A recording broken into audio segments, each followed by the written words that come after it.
screen starts glowing and the film starts rolling. You wanna be knowing what you might be in for. So give the show a listen and find out what you're missing. Put yourself in position for the easy good score.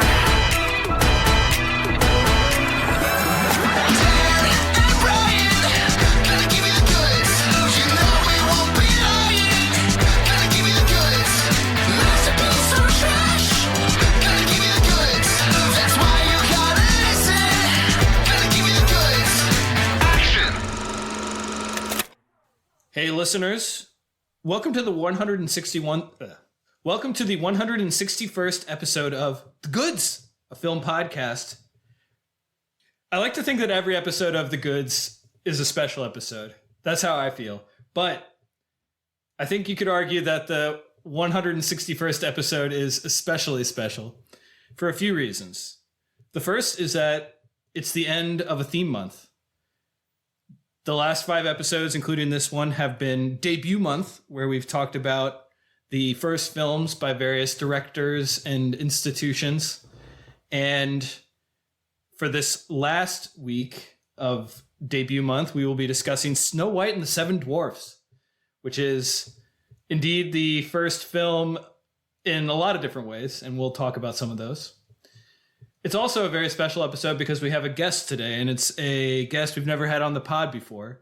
And this is Hunter Allen, who writes reviews on a website I very much enjoy, and that is Kinemalogue, where he has been writing these long and thoughtful and enjoyable reviews for more than 10 years now, I think. So, Hunter, welcome to the pod. Why don't you introduce yourself to us and to the listeners? Hi.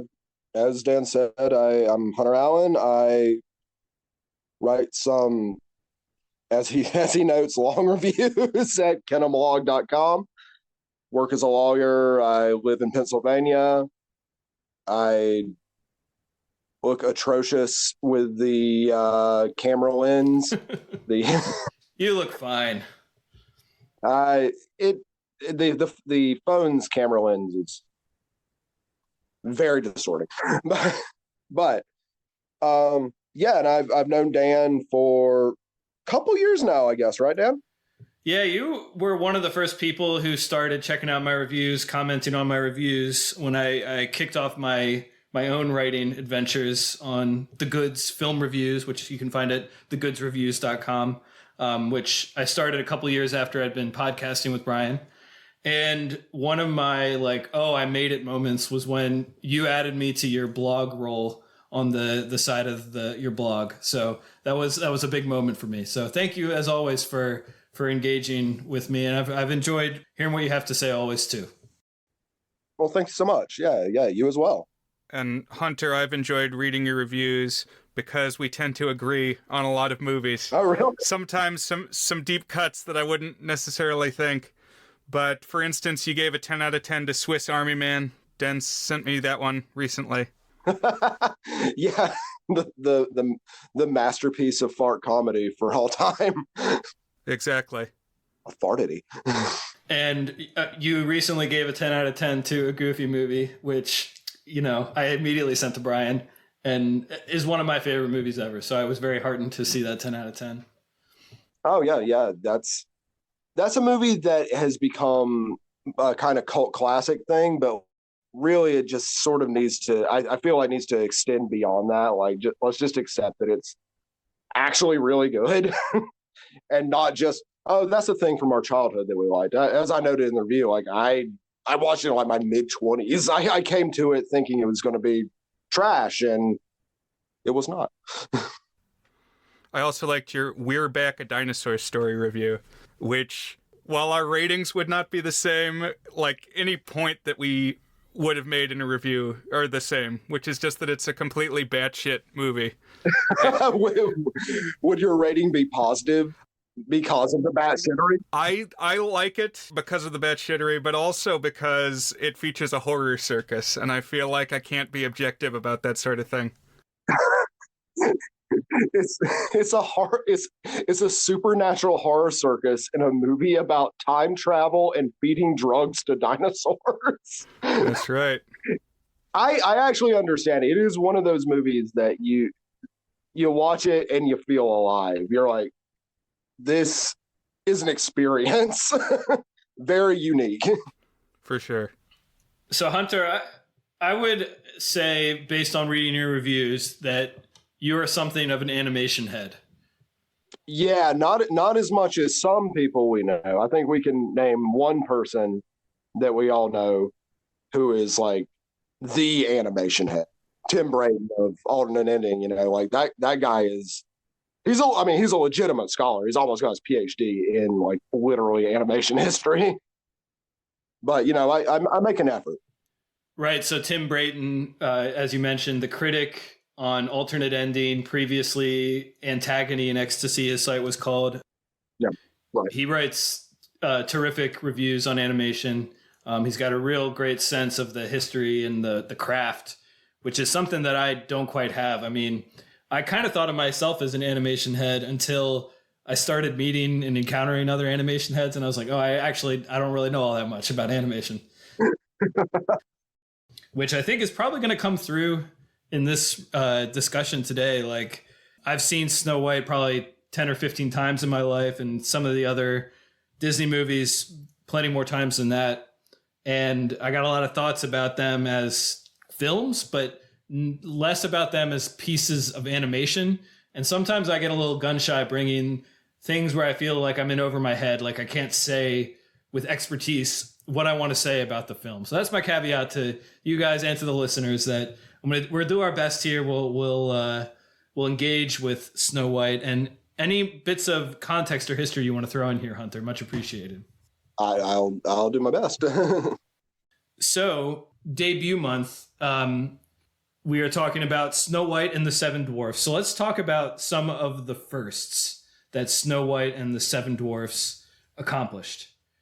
Oh, before we even dive into it, I should say we're going to do a top 5 at the end of this episode. We're going to do top 5 of the 62 movies that are a part of the brand/studio line that is Walt Disney Animation Studio, that spans back to 1937 with today's film, at least if you're counting features. And one thing we can talk a little bit about is, what actually is Walt Disney Animation Studio? Like, is it fair to call it a studio given that it's changed so much over a century, or is it just a brand line at this point? But I guess maybe we can start there, because one of the firsts of Snow White is, indeed, it is the first Walt Disney Animation Studio film, as well as, to my knowledge, the first ever cell animated feature-length film anywhere. If you talk to someone on the street, they might say the first animated film ever. Definitely not true. We've talked about earlier ones on this pod. We talked about Prince Ahmed. Is that what it's called? It was like 1926 or something. And then I know that there is like a couple of lost ones from earlier than that, if I'm not mistaken. Yeah, from an Argentine animator. I actually forget his name. I forget what they're called. But yeah, I think they post-date The Adventures of Prince Ahmed, but they're from like roughly 1929 or 1930. Okay. Yeah, they're lost to history, unfortunately. But am I wrong, or was Snow White and the Seven Dwarfs the first ever cell animated feature-length film? That's what I've always heard. I believe that's true. Okay, great. And the directing credit on Letterboxd, IMDb, Wikipedia is David Hand, which, again, if you were to ask someone off the street who directed Snow White and the Seven Dwarfs, you probably wouldn't hear David Hand as the answer to that. But this is the brainchild of Walt Disney. Ever heard of him, Brian? Couple times, especially this week. And yeah, I'm excited to hear it. When we were doing our top 5, Brian said he was going to binge some of the Walt Disney Animation Studio movies he hadn't seen. So I'm curious to hear what he's been up to this week. So Snow White, first cell animated, first Walt Disney Animated Studios film. Technically, I guess the first accredited to David Hand as director. I don't think that's how most people think of Snow White, as the first David Hand film. Well, something I found interesting was that David Hand is credited as the supervising director, and then there's like 4 or 5 guys listed as segment directors, so I don't even know how that all works. It seems complicated. So my understanding is that as to your point, it is complicated. So sometimes characters are supervised by specific directors slash animators, and sometimes also segments are supervised. Do you have any insight on the distinction between like a segment animator slash director and a character animator slash director, Hunter? My understanding is that Snow White was sort of built modularly in a modular fashion. I mean, and all animated features are, of course. I mean, really, all live action features are built in a modular fashion, really. But specifically, animated features, like these segment directors would be working on a segment, and that would be roughly, 7 minutes, 8 minutes, perhaps, like roughly equivalent to directing an animated short film like Flowers and Trees or The Old Mill or what have you, all those sorts of Disney shorts that led up to Snow White. And David Hand his job was just to coordinate between those, which is roughly equivalent to what, at least as late as the Renaissance, like the directors were doing, is that they were organizing all these things, serving as like traffic managers to make sure everything melded into a seamless package.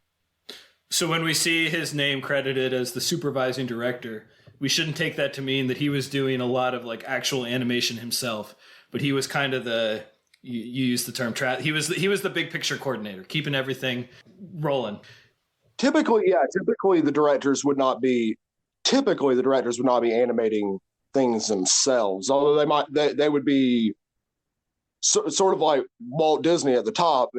People would present work and they would sign off on it, or they'd give them notes and tell them redo this or do it this way. They give them direction, and then when they came back, give them more direction. Yeah, and Sleeping Beauty actually is one of the few, for a really long time, animated features that has finished animation just straight up cut from it. It's some sort of dance sequence with the dwarfs that just Walt Disney just got rid of it. Wow. Because it was slowing down the movie, which is interesting considering that Snow White is sort of a hangout movie in the first place.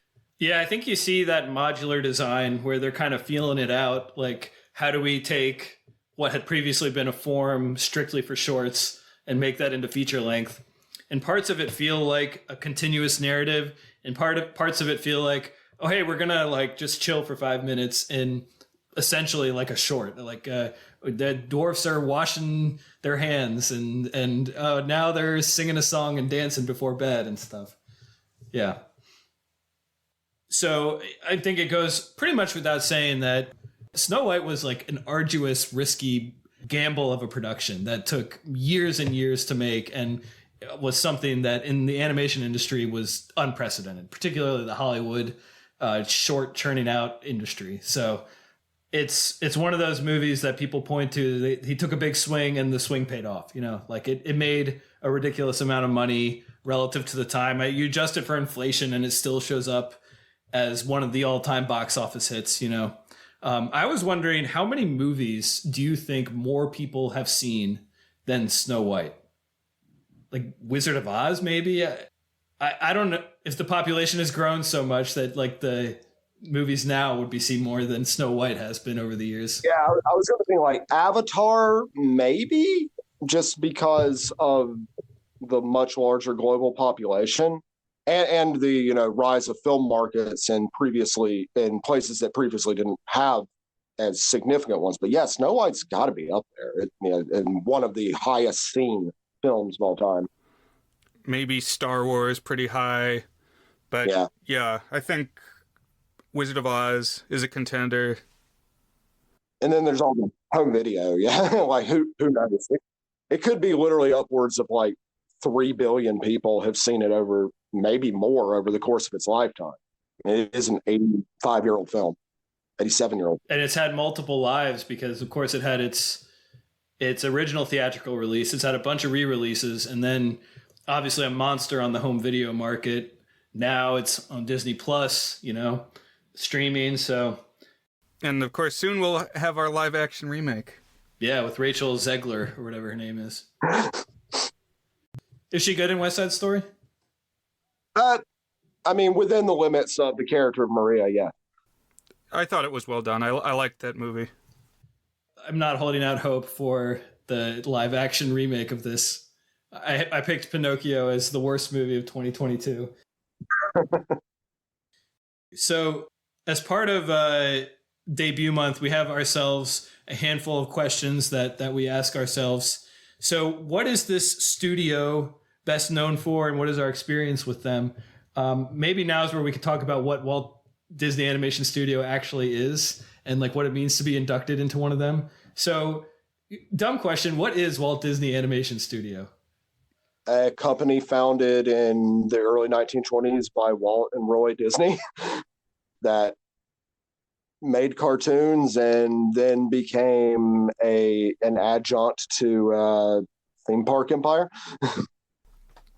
Yeah, I think it's kind of interesting that they've really hyped up in the past year their 100th anniversary, while Snow White came out in 1937. So that was already 15 years into the game. But before then, I mean, early on, like 1922, they had the Alice comedies, which was already experimenting with combining live action and animation. And then they had the Silly Symphonies, which were a variety of shorts that often featured music. I mean, even the Merry Melodies and the Looney Tunes, it's all part of this trend of doing these animated musical shorts from various studios. Yeah, I've always been struck by like the number of cartoon lines that essentially rip off the name of Silly Symphonies. It's like not even just Merry Melodies and Looney Tunes. There's like 5 or 6 of them, like maybe fully 10 that use that sort of like silly symphony, like something adjective, musical, noun. Yeah, something that implies comedy, something that implies music. Yeah. They were very influential in that respect, I guess. So, listeners, if you think of the concept of a Disney movie, you are almost certainly thinking of the 62 movies in this line, the studio's history, dating back to 1937. Although, notably, Goofy Movie not in the Walt Disney Animation Studio line because it was done by a secondary studio, which is where I start to get kind of confused. Right, and if you're thinking Toy Story, that's out. Right. Now, yeah, Pixar's relationship with Disney is a whole can of worms, too, because they did some of the CGI in the Renaissance era, right? But then subsequently, they also made their own movies that were, what were they released by Disney? Like, was Toy Story affiliated with Disney upon its original release? Yeah, Disney did distribution. Okay. Yeah, they partially funded it, I believe. I believe Jeffrey Katzenberg permitted some level of production budget from Walt Disney Studios toward the creation of Toy Story, but it was like relatively small. It wasn't the whole budget. But yeah, then Buena Vista, I believe they're still Buena Vista at that point, handled distribution. And now that you mentioned Buena Vista, I mean, Disney has a whole like in-house stable of different studio labels. Like they've got Touchstone Pictures, which I don't know that gets used anymore.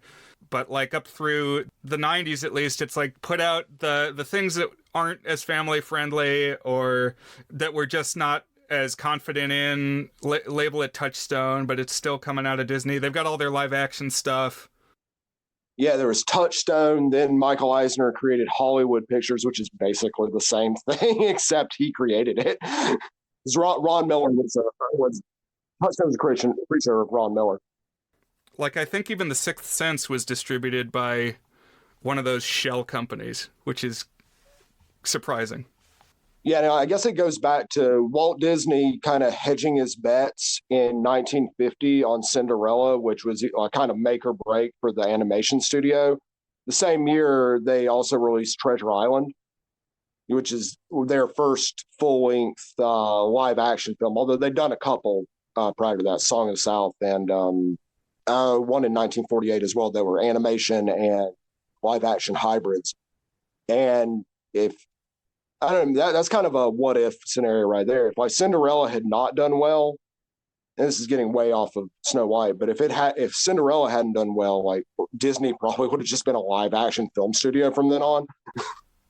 And I believe that one other that you mentioned was that Summer Magic with Burl Ives. The one in between. I think that was the one you're thinking of. It's something heart. Oh, right. Let's see. So is the animation studio been running continuously since the 20s? Yeah, since 24 or so, 25. Yeah, I mean, obviously with like significant changes in leadership and ownership. Not to mention technology. Stopped being a family company in 1984. Yeah. Oh yeah, as well as technology. Yeah, you mentioned Pixar. Pixar developed the CAP system, which is the digital ink and paint system that they used in the 90s. That's a Pixar invention. Oh wow. So like every movie from The Rescuers Down Under through Home on the Range was digitally inked and painted using an iteration of Pixar technology. To the best of my knowledge, that was all. Like you had Deep Canvas later in the 90s, but that doesn't replace the actual like CAPS foundational system. Deep Canvas, didn't Tarzan have some Deep Canvas in it, or was that not until? Tarzan was the first Deep Canvas film. It allowed for paint, computer-generated backdrops, more or less like 3D paintings is the easiest way to describe it. Gotcha. Yeah, I actually just watched Tarzan the other day. I had forgotten how like wild it is to watch a movie like that. Yeah. Where it's like it's using computers, but it's still using hand-drawn animation, and it's pretty incredible. The freedom that gives the animators who are actually working on the character animation to just use all sorts of camera angles around Tarzan and all those figures. It really is a marvel.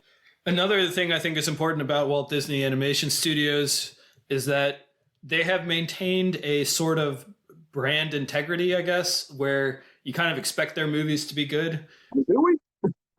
Now, obviously, that ebbs and flows. Yeah, I would say so.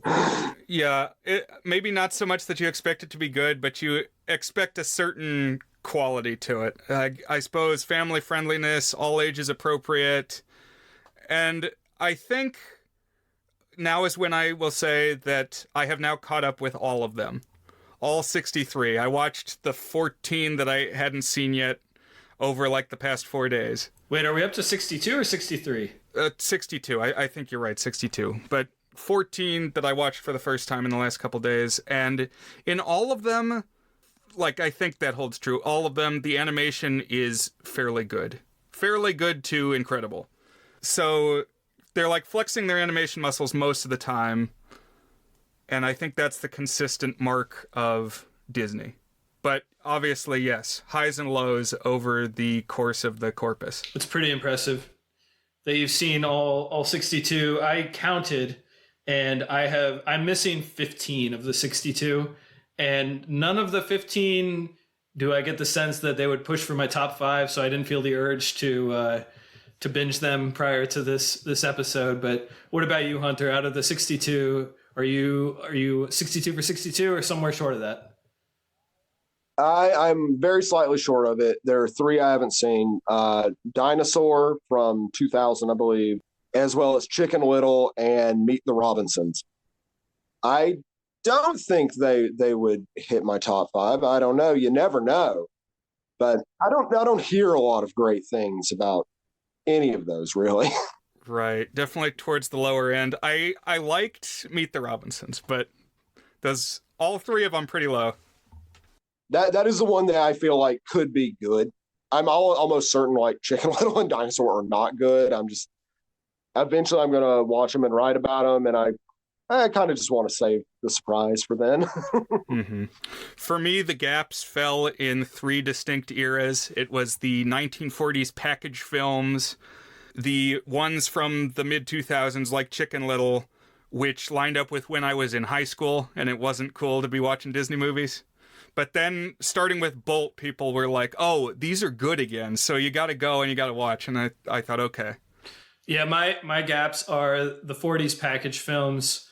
And then randomly 3 of the ones from the 80s where I think it was still xerography technology, which to me, like the epitome of the xerography technology was actually the first one, which was the 101 Dalmatians.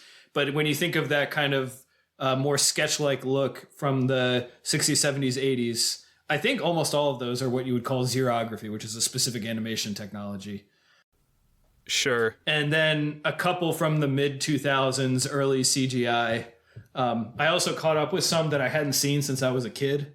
And of those 15, like I have Brother Bear on that list. I think I might have seen it once with my brothers. It's possible I saw Chicken Little. If I did see them, they obviously didn't leave an impression on me, but I'm counting 15 missing. So we were about at the same amount that we had to fill in. The most recent gap for me was I hadn't seen the 4 or 5 newest movies, like starting with Frozen 2, which of course you've got little kids, Dan, which may have contributed to the fact that you had pretty much kept up with those. But now I have seen things like Raya and the Last Dragon and Strange World and everything. I've seen them all. Wish. Yeah. Name it. You've seen it. Yeah. So yeah, that does help. I do a movie night with my 2 daughters every Friday. So I always try to plug in something that we've never seen before. And I like it if it's something that I haven't seen too. And we usually hit most of the big animated releases as soon as they come out on streaming. So if we haven't seen them in theaters. You haven't seen Wish yet, right, Dan? Or did you? Did you see Wish? I did see Wish. I haven't written a review of it. Okay. I commented on your review some of my thoughts. I actually looked at that to jog my memory on how I felt about it. I'm up and down on Wish. I think it's not as bad as its reputation, and I also don't think it's good. I'm actually there with you on that. Yeah. Yeah, I don't know. I felt like it wasn't enough of a concept to hang a whole movie on. I agree. And it like dares you to find things in it to not like, basically. Like it's got really bad lyrics, and they're not just bad lyrics, but they like emphasize the stupid lyrics. It's like, why do you keep saying the one stupid lyric over and over again? But Dan, in this universe, we're all shareholders. And I think it way overdid the Disney references to the point it felt cheap. If it had just done 1 or 2, it might have felt kind of magical, but I don't know. We're a little off track here. That's all right. I like riffing on this stuff. Oh well, we know where the magic mirror comes from now, don't we? That's true. Right. I've always wondered. That's it's preyed at my thoughts ever since I was a little kid. This marathon, and Snow White in particular, it gave me more of an appreciation for Shrek even than I had before. Like Shrek as being a riff on the Disney animation legacy. Well, I'll save some of my thoughts for when we're talking through it. But for me, you know how when we talked about musical biopics and we talked about Walk Hard, basically we're like, yeah, Walk Hard has kind of ruined the traditional classic musical biopic for us. Enchanted has ruined some of the classic Disney princess movies. Maybe not ruined, but like made me roll my eyes at them for how good of a pastiche or parody Enchanted is. I love Enchanted. Have you seen Enchanted, Hunter? Yeah, I have. I don't have super clear memories of it. I just remember Amy Adams falls into the real world, and then things occur, I believe. Possibly romantic, possibly adventurous. I think she's pretty naive. Some things do occur. Yeah. Yeah, she plays a live action Disney princess very well. I think she's surprised rats don't obey her commands. That might happen. There's a little bit of that kind of humor. So we've mentioned the names of a bunch of animation technologies just kind of as an overview of the long legacy of what Disney has contributed to animation as a whole. They've been a part of pretty much everything. I mean, you know, they get credited even before Snow White, they get credited with important firsts. And I think many of these are like up for debate / credit is given to Disney where they probably doesn't deserve it. But first sync sound short with Steamboat Willie, they often get credit for. First 3-strip Technicolor animation short, that's the Flowers and Trees. And then, of course, here the first feature. But they've been involved with pretty much from the mid 20s onward, every important animation development, they've done something with it. So it is you get a little bit of everything with Disney. The big kind of technological breakthrough right around the time of Snow White is the multi-plane camera, I think it's called, which I watched a lot of classic era Disney in the last week to really try and get an eye for the multi-plane. And I'm still not 100% sure I can always pick it out, but I think it's when you're seeing different layers, so you can kind of get like a zoom effect. It's like parallax. Anytime you're getting the parallax where the foreground and the background are moving at different rates, and you're kind of like getting camera movements where you're progressing through the layers of the art, and it's really cool. Yeah, I believe it made its debut in the Old Mill short, which came out about a month before Snow White, I believe. So yeah, it was quite a new technology for Snow White. So it's kind of amazing they do it so well. And you get a ton of it in like Pinocchio and Bambi. Yeah, all throughout until the Little Mermaid, where they could. One of the production anecdotes of The Little Mermaid involves them having to like outsource the multiplane because Disney's multiplane camera had fallen into such disrepair. So that's why there's not a ton of it in The Little Mermaid, because they had to use an outside vendor. And then after that, they just use caps. They just use computer Photoshop like layers to do it. I'm surprised they were using it that late, that it survived through the xerography stuff. Were they able to do multiplane with like 101 Dalmatians and Aristocats and all that? Oh, yeah. I think maybe it's time. We should dive into Snow White and the Seven Dwarfs, talk through its story a little bit, as we often do.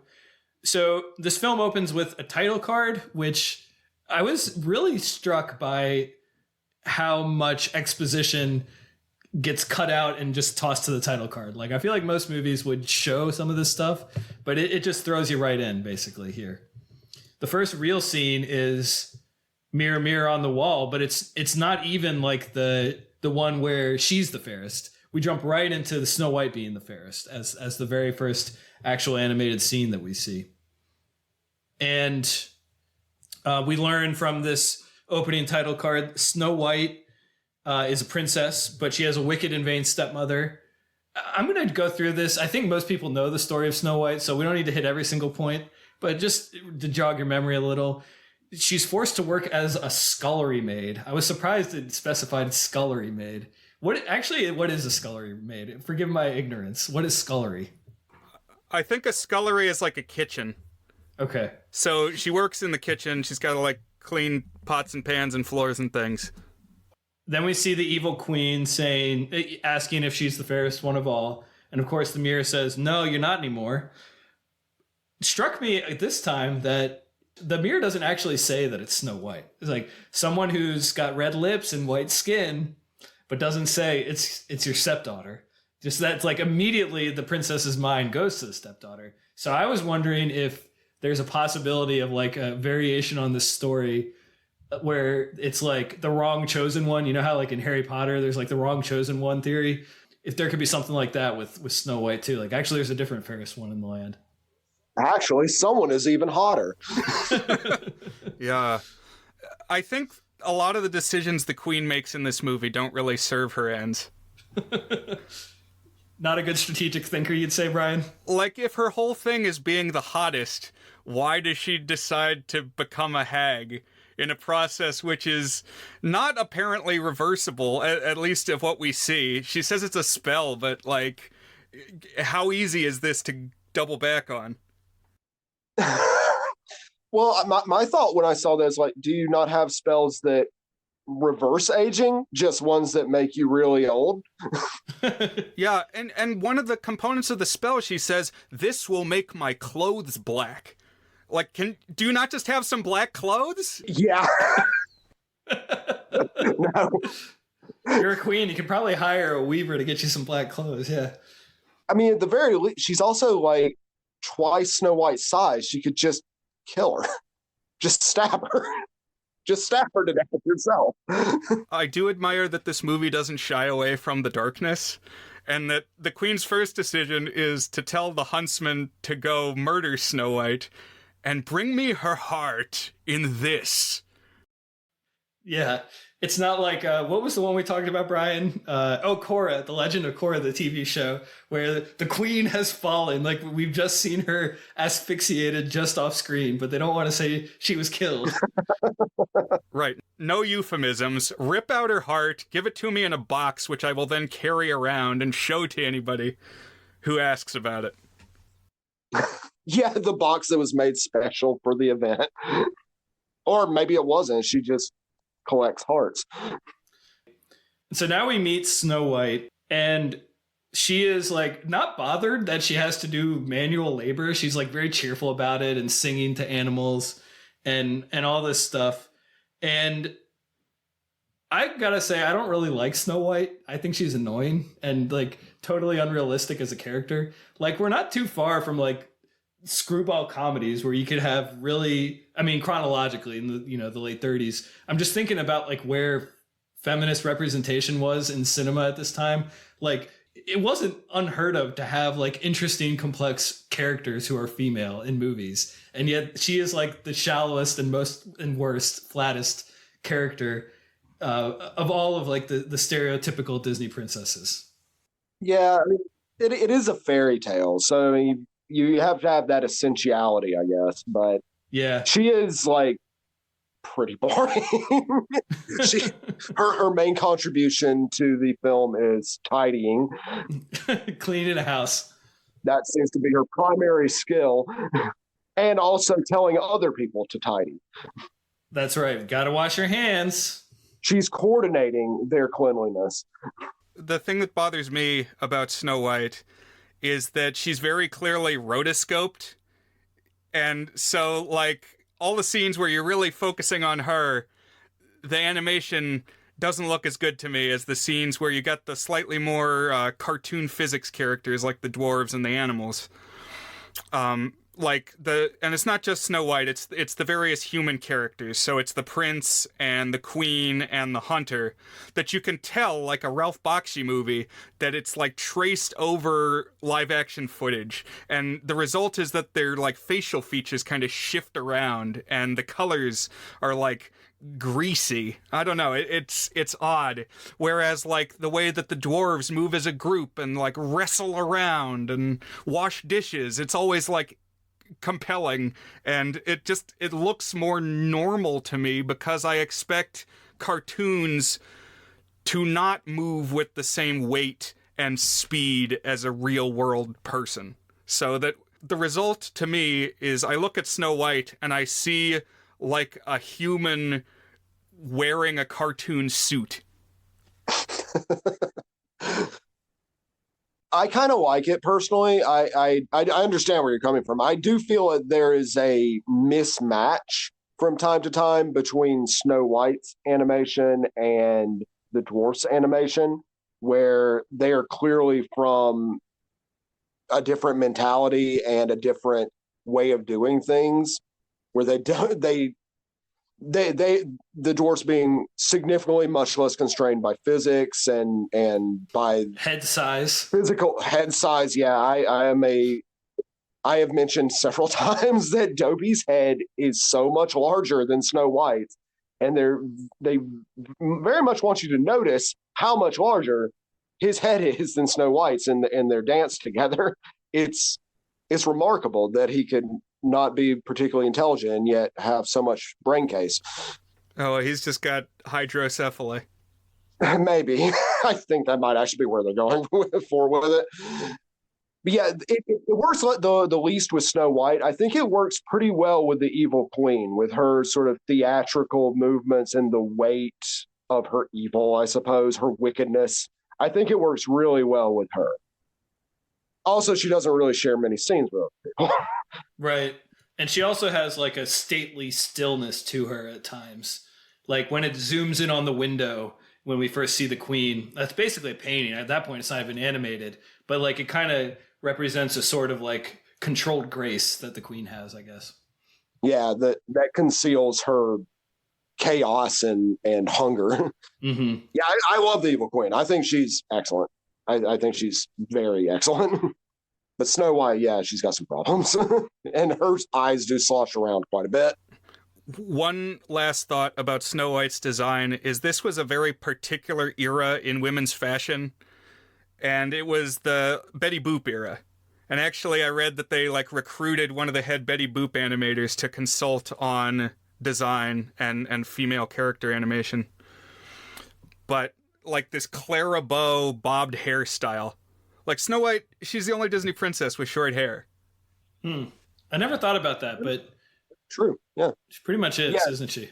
Yeah, it's already a little bit out of date even by then. It's very much more like 20s or early 30s than it would be I don't know, Irene Dunn in the late 30s or Vivian Lee or whoever. Yeah, I guess that's true. And she's kind of got an updo. Cinderella has short hair, does she? Well, so she has bound hair. Well, they have hair bound off. Right. When we see her, it's like shoulder length before she gets it pinned up. Yeah. Yeah, I guess that doesn't really quite count. Oh man, I don't want to open the can of worms of what color is Cinderella's dress, but that's one of my favorite things to talk about.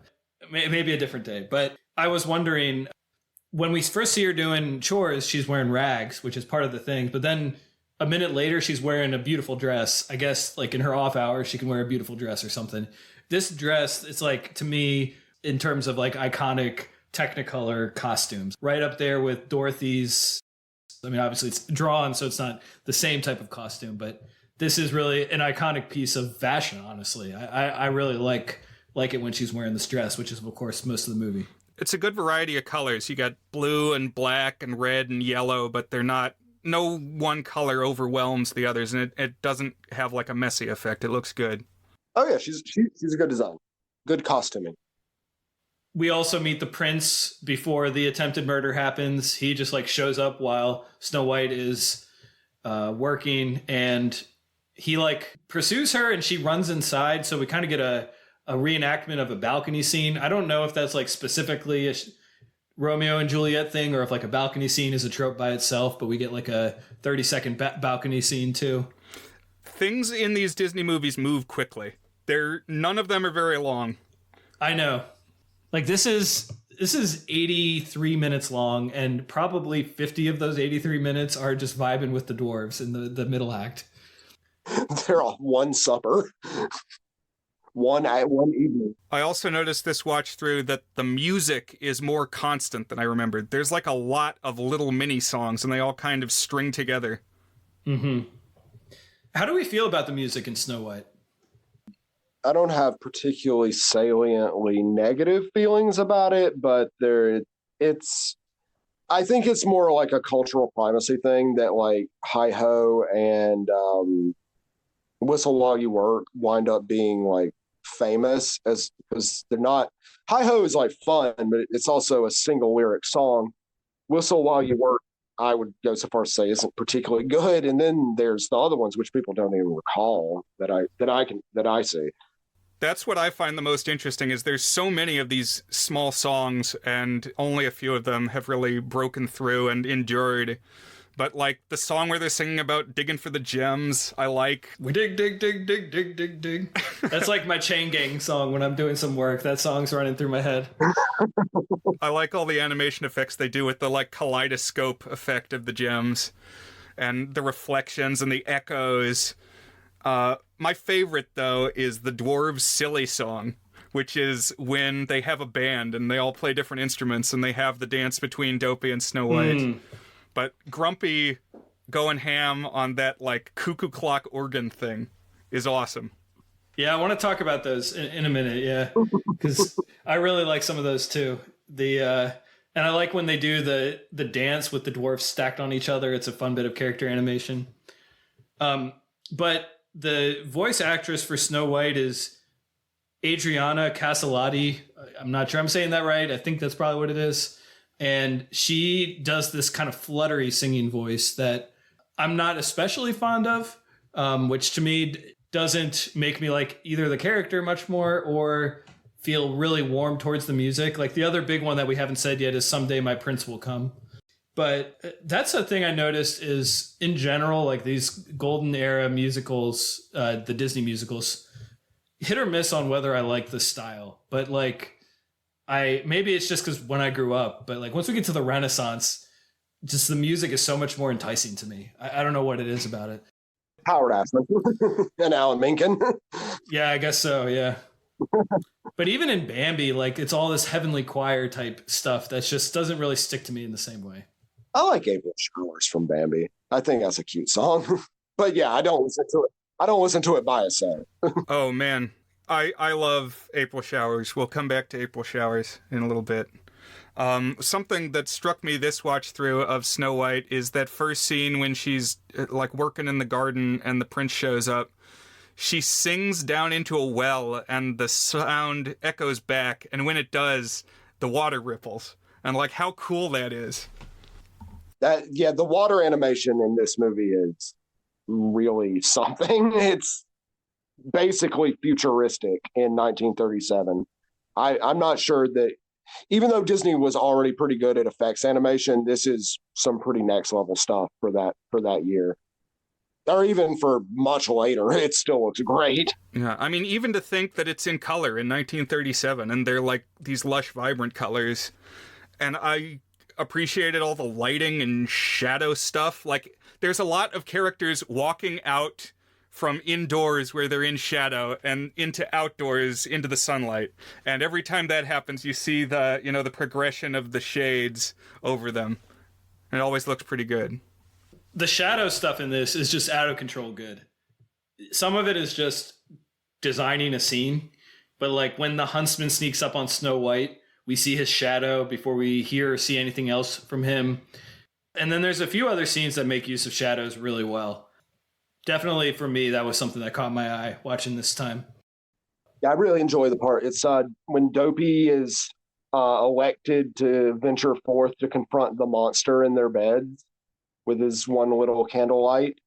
Like, that's pretty incredible considering like the amount of control over like coloration in the backgrounds, besides just drop shadows, but like the entire thing is pretty terrific control of lighting for a animated film, especially one made entirely by hand. Right, because like the proportions shift with the light as he walks and moves the candle. It's really cool. And you got the like trippy scene where Snow White is running through the woods and, hallucinating all the monsters. Like every root snag is an alligator. That's where we are chronologically in the story, so I will bring us there.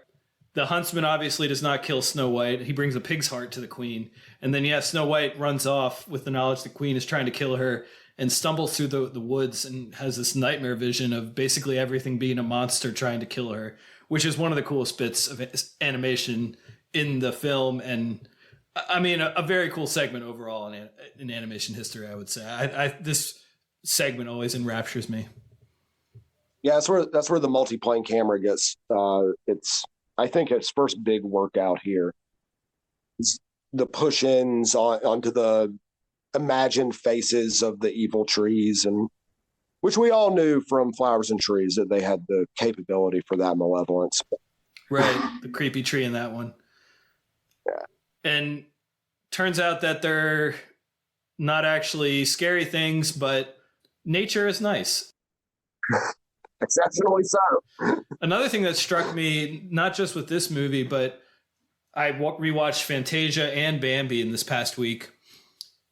A lot of nature in early Disney. You don't get it quite the same amount nowadays that you did. And it's kind of cool, I think. You mean the sort of like princess as a magnet for cute woodland animals? You don't really see that as often. Like, you see it made fun of in Enchanted. Even Tangled. It's like she has a pet chameleon. I was more saying like sort of reverence for nature as an abstract concept and like spending time hanging out in nature and depicting it as a complex and otherworldly and beautiful thing that we just deserves our attention. Like, I feel like, I mean, you get a little bit of that, like Strange World is kind of like riffing on that because it's supposed, You're supposed to be in awe of its strange world. To me, it's showing off, I mean, what they can do with animation, but like demonstrating that animation is a tool for capturing the natural world, and that is like a high watermark of skillful animation, is that you can recreate life in this way.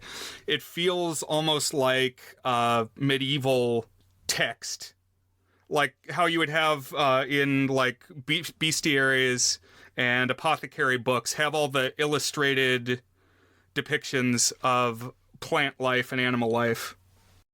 Yeah, no, I agree with all that. That in the 40, at least in the 30s and 40s and 50s, yeah, Disney was much more concerned with an impressionistic idea of nature, just this majestic forests and majestic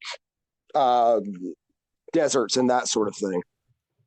And Snow White has survived her encounter with the fearsome woods, and now she is being pulled by the animals towards a small house. And she thinks it's a house for children, which is kind of a funny concept, I guess. And she thinks it's just children who live there because there's like a lot of little stuff, but everything's messy. So no mom has taken care of this house. Because then what do you do when you wander into a strange, dirty house, but you start cleaning it, of course? I'm constantly breaking into people's homes and watching these issues. If you want to swing by our house and break in and clean it up, that'd be appreciated. And one thing I was thinking about as I was watching this is like, I'm not just going to constantly bag on Snow White. Like, I do cheer for her. I don't want her to die or anything like that. It's not like one of those characters where I love to hate her or anything. But the way that she's depicted, just in terms of like, okay, so first of all, she's supposed to be hot. That's like the inciting incident, is she is like sexually attractive. But then also she kind of has like the demeanor of a child, but she's also kind of like mom to the dwarfs. She's just kind of serving all these roles that you don't really get a sense of like what her character actually is. So she's kind of mom-like, but she's also the housemaid, and she's just a little bit of everything. And she's the bride at the end of the movie, well, the dead bride. We'll get to that.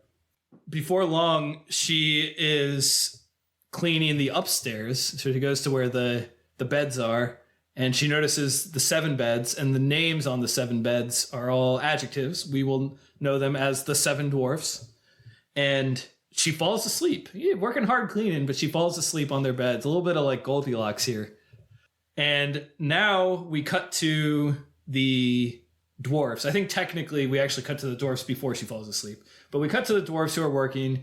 And I'm with Brian. This mining segment is very fun. And the movie gets like 50% better for me. We're singing hi-ho and these 7-part harmonies, and we've got all the gems. And it's just a lot of effects. They're all cool.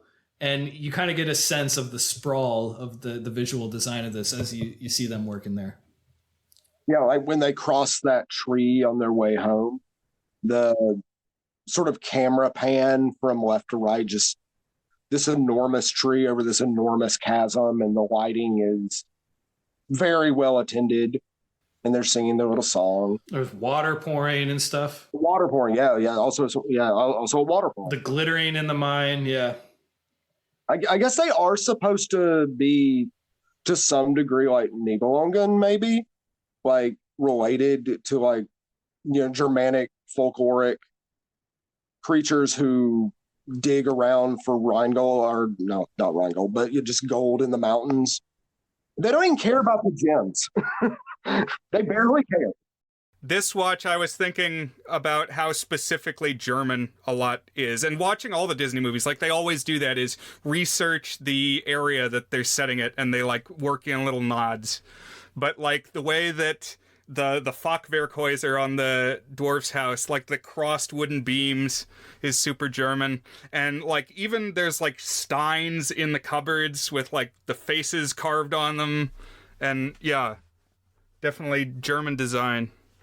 You just alluded to this, Hunter, but one lyric that Brian and I were joking about in a chat offline was, during their mining song, they say, "We don't know what we dig for, but we dig, dig, dig, dig, dig." Like, I don't know, maybe like to sell the jewels, like to get money. Like that's your profession. Hire a housekeeper. Yeah. And man, they're getting a lot of gems, dude. Like for one days, they're bringing out like wagons full of these huge gems. You could be making a killing.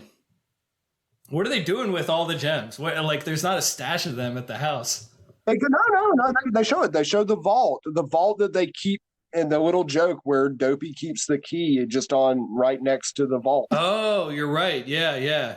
They toss the bags in there. Yeah. I think they have this like instinctual compulsion, like dragons, that they have to hoard the wealth.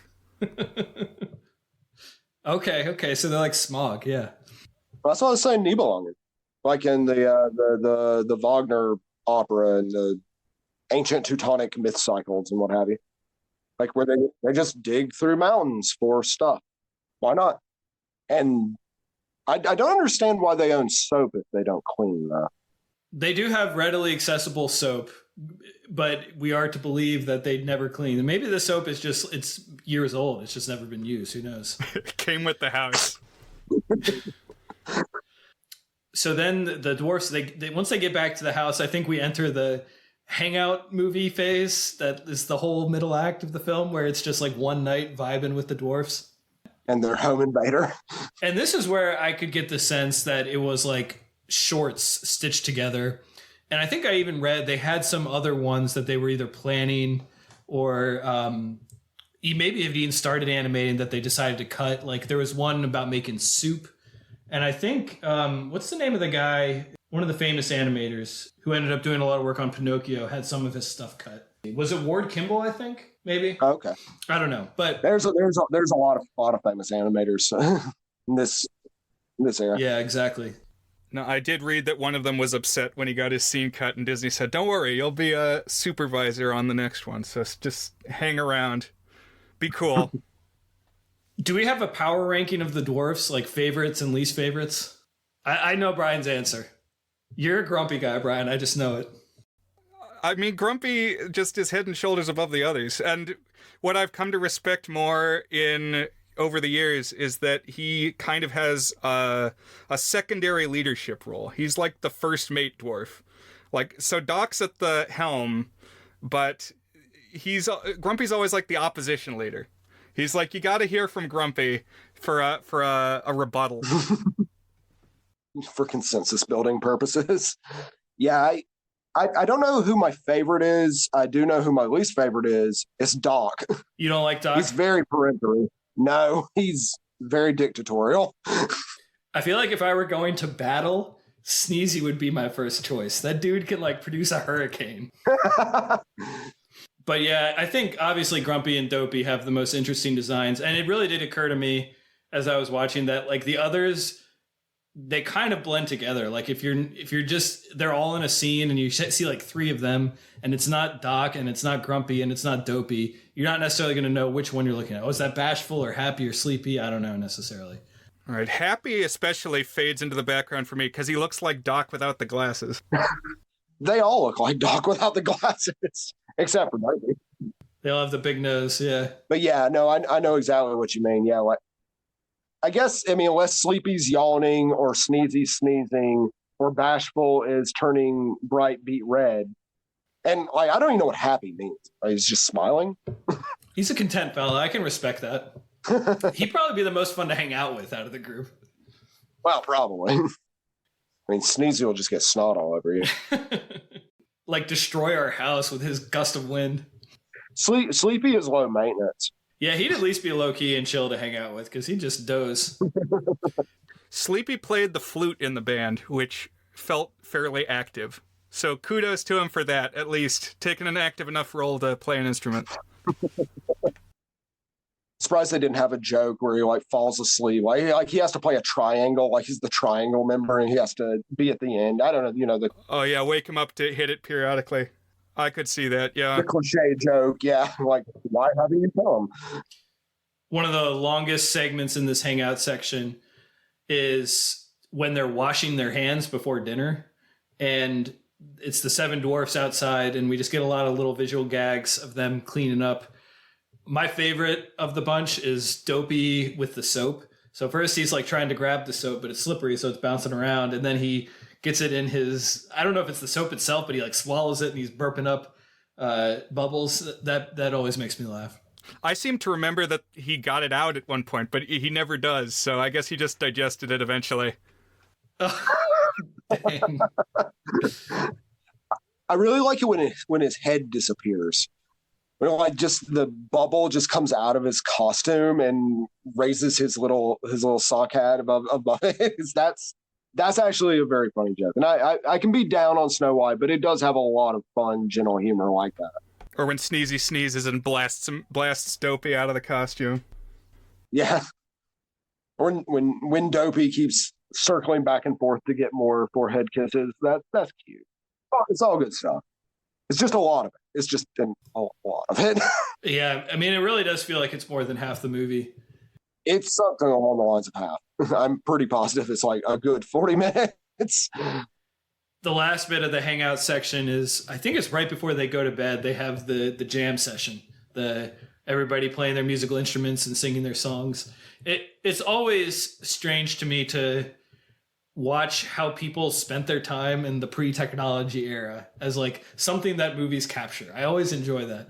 We talked about that when we talked about the rom-com that won Best Picture, Brian, from years ago, that we called The Love Bus. It happened one night with Clark Gable. Okay, yeah.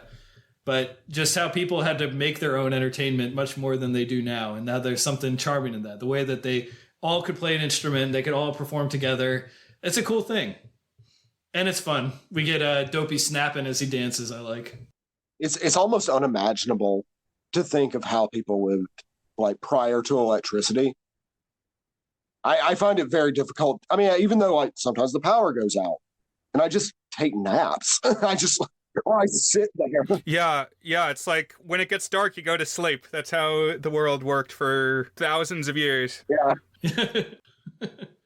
I mean, I guess people were more tired because of the back-breaking physical labor as well, but that too. And you could read. For most of at least like since the 14th century, most upper-class people had access to light and reading material. So good for them, I guess. I have no idea what you do if you're a peasant. I guess you do just go to sleep. Procreate. I don't know. The birth rate was higher for a number of reasons. And when it's time to go to bed, they let Snow White have the entire upper floor to herself, which, like, okay, respect for the guests, but like very inefficient. They have 7 beds up there. I think that might have been more like a gender segregation thing, because you couldn't have them sleep in the same room with her. I would not that they're dangerous, obviously, but I just from a code standpoint, a Hays Code standpoint, although they are rendered quite in like sort of like her children anyway. So that's true, yeah. And so we're like 20 minutes from the end of the movie when we cut back to the main action, the ostensible plot of the film. The evil queen needs to transform herself. And I think does the transformation, I think we kind of cross-cut between it and some of the hangout shenanigans. And I really like the segment where she transforms herself. You get some of the coolest animation in the film. There's a bit like right when she first transforms herself where it seems as if the camera is spinning. I don't even know how they animated that. It's so cool to look at. Yeah, it's pretty great. I'm guessing some sort of like a pretty long background painting that they then just panned across, but also like warped it a bit. But yeah, it's rad. it's very difficult to see how they pulled it off. And she has like this crow friend. I really like when she has little evil minion, evil nature friends. So she's got the crow, and later she's got the vultures hanging out with her. Are they hanging out with her? Yeah, that's a good point. Are they her friends? I love the vultures. The vultures are like maybe my favorite single thing about it because of how they do play with your expectations. That is, they're evil. They're her friends. They're going to follow the villain, the pure evil of the villain. But they're foreshadowing of spoiler, the evil queen following, right, becoming a bunch of vulture meat. Right. or vulture fodder. And how they turn on her, even though it seems like they should be her friend, like they don't care when she dies. Right. They're opportunists. Somebody's going to die and they're going to be there. Somewhere around the transformation, we also see her getting her apple ready, which of course, one of the central Disney symbols, the poison apple. But I had forgotten that we see like a starving skeleton, like just completely rotted away. It's like, this is kind of dark, man. And it's reaching for a pitcher that's just outside of its reach. And the witch stops to laugh about that. What a loser. Yeah, the timeline doesn't match up, but I like to think that's the huntsman. I like to think that he was allowed to starve to death, even though maybe she wandered in the woods for a much longer time than we think. Or his bones have just been picked clean by the rats. Because we never really find out what happened to him. They're like, it might as well be the skeleton. I couldn't remember and if they ever allude to what happens to him. I mean, the obvious inference is that the queen had him killed. Yeah. I mean, she'd have to, right? I mean, maybe that chalice was actually poisoned. Never really thought of it that way before, but like it's right out of reach. He could have dropped it, or he was just poisoned and then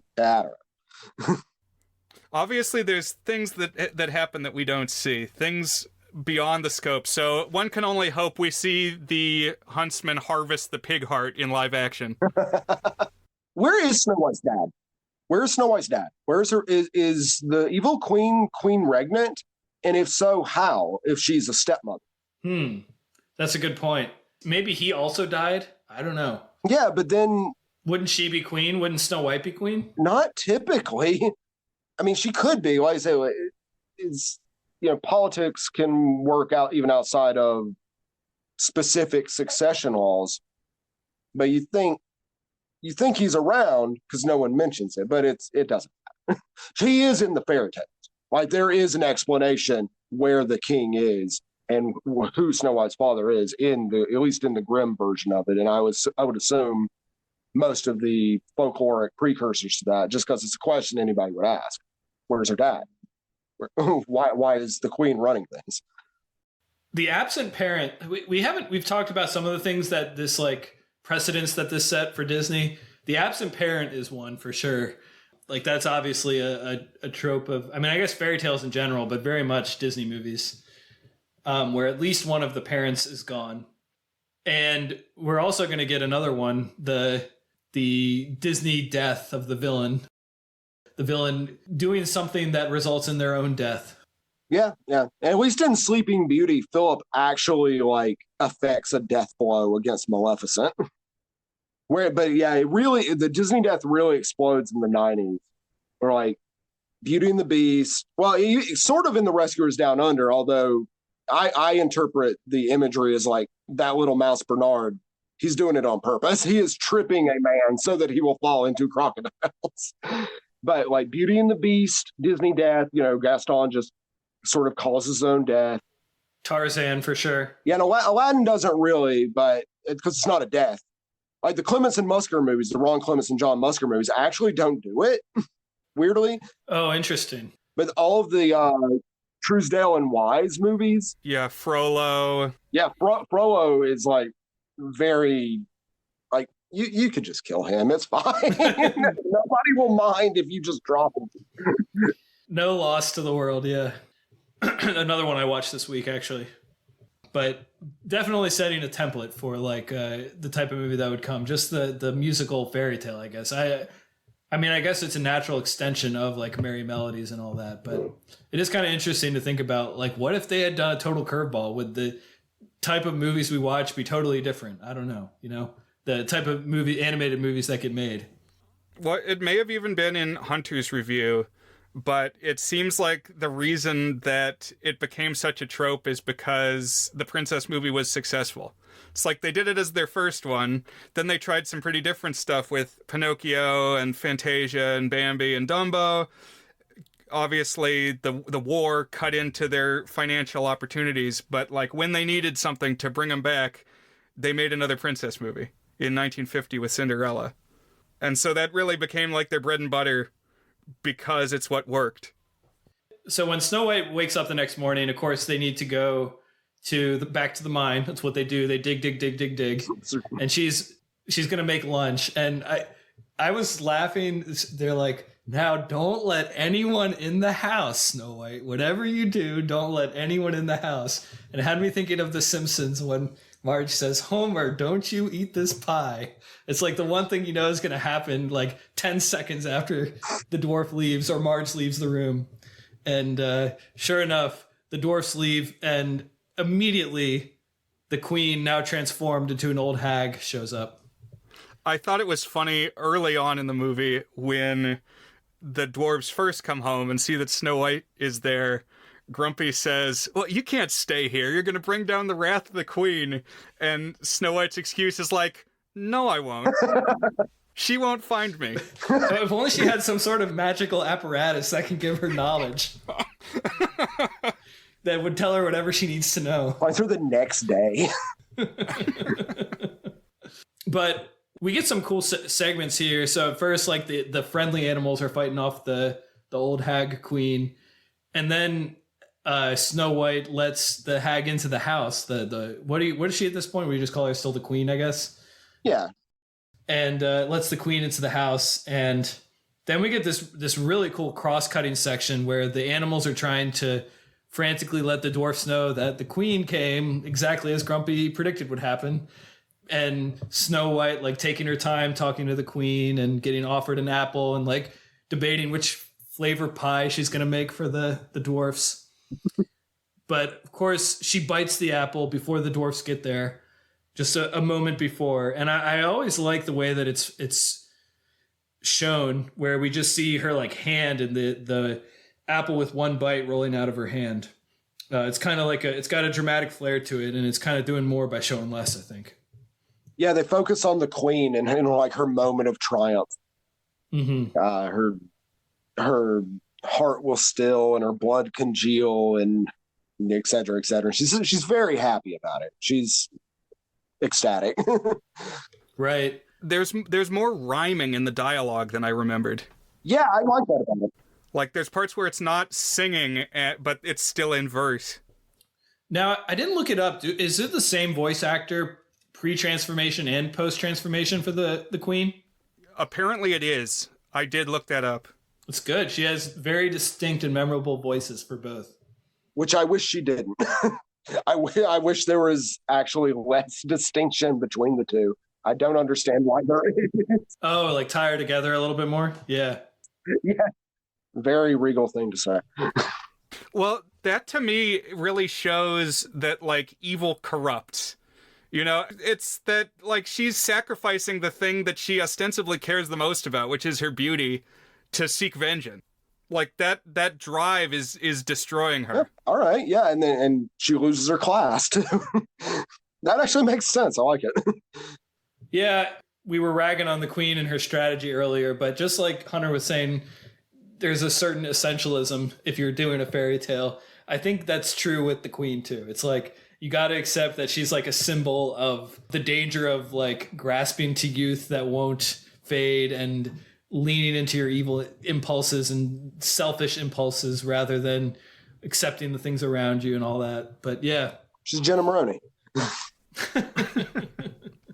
But the dwarfs chase the queen off, and the queen kind of goes up this cliff that's nearby. Oh, it started raining. I always like when it starts, the weather gets bad at dramatic moments. I love that trope.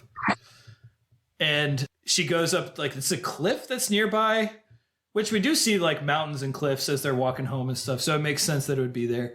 And she has this idea to, like, pry this boulder and roll it down a hill to get the dwarfs. But as she's doing it, it, like, looses the cliff and she plummets to her own death, which we hear her scream. We don't see her fall at all. The boulder falls down too. So if the fall didn't finish her, the boulder is going to do the job.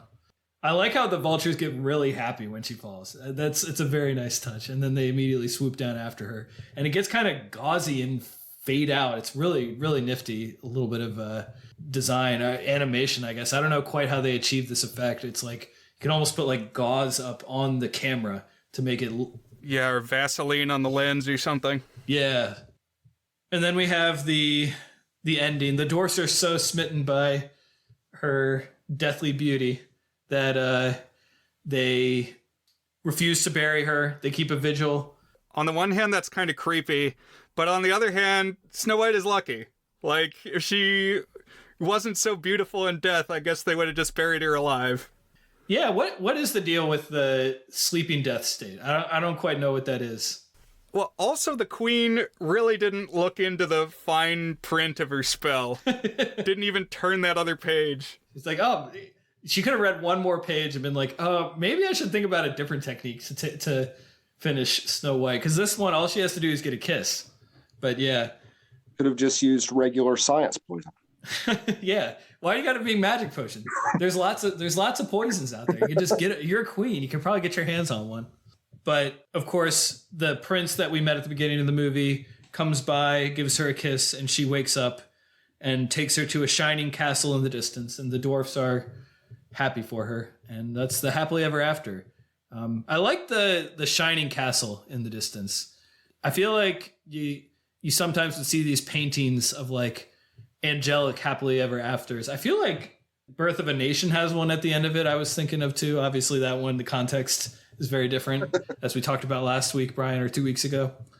But that's how Snow White and the Seven Dwarfs ends. And we get a frame of the storybook, the same one that had the opening text with "and they lived happily ever after," of course.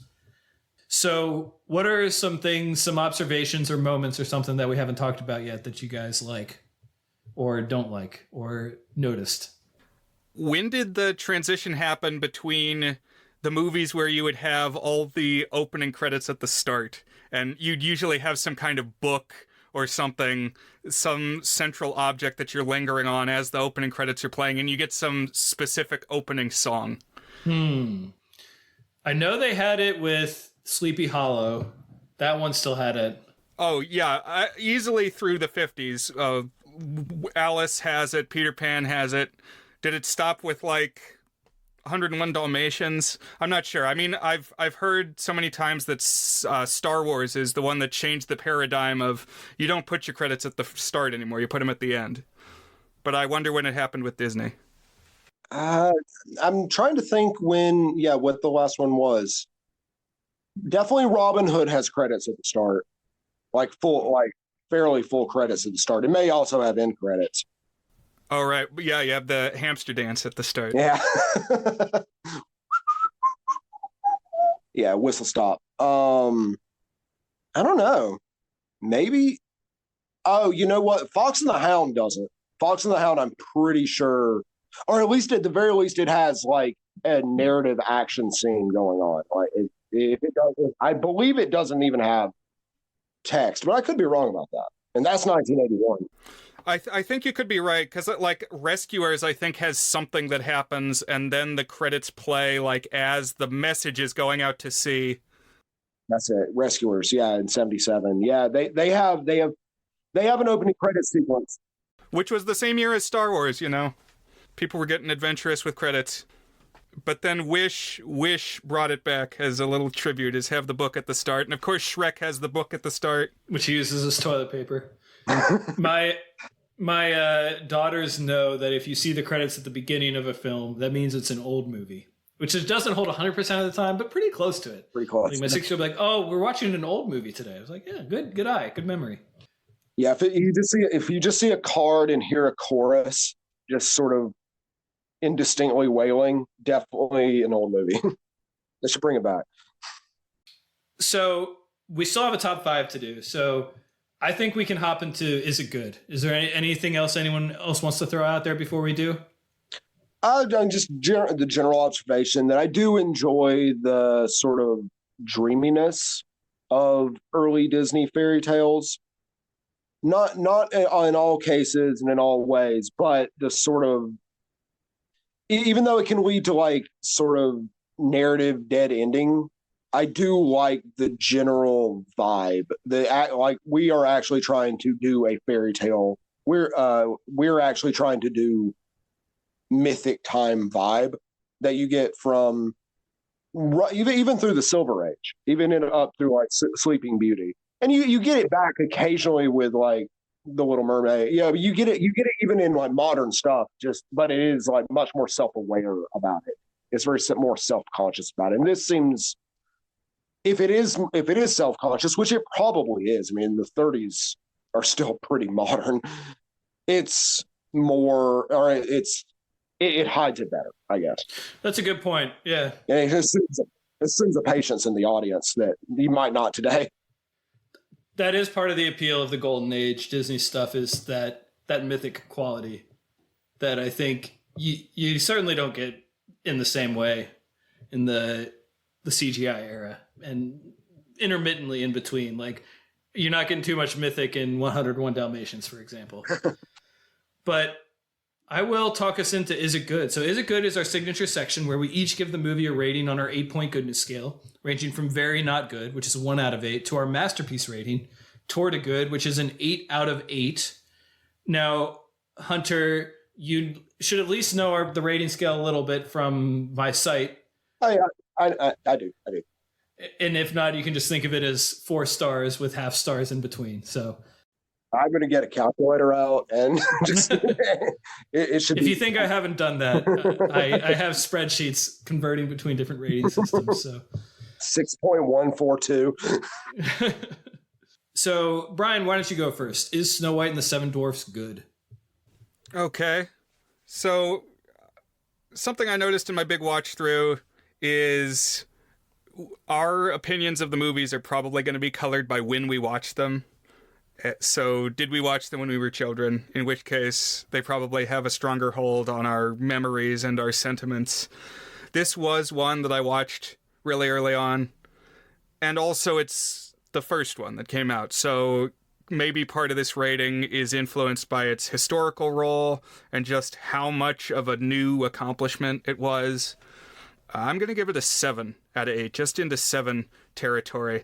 And that's bolstered by some of the things I noticed this time, like how impressive the coloring is and the lighting.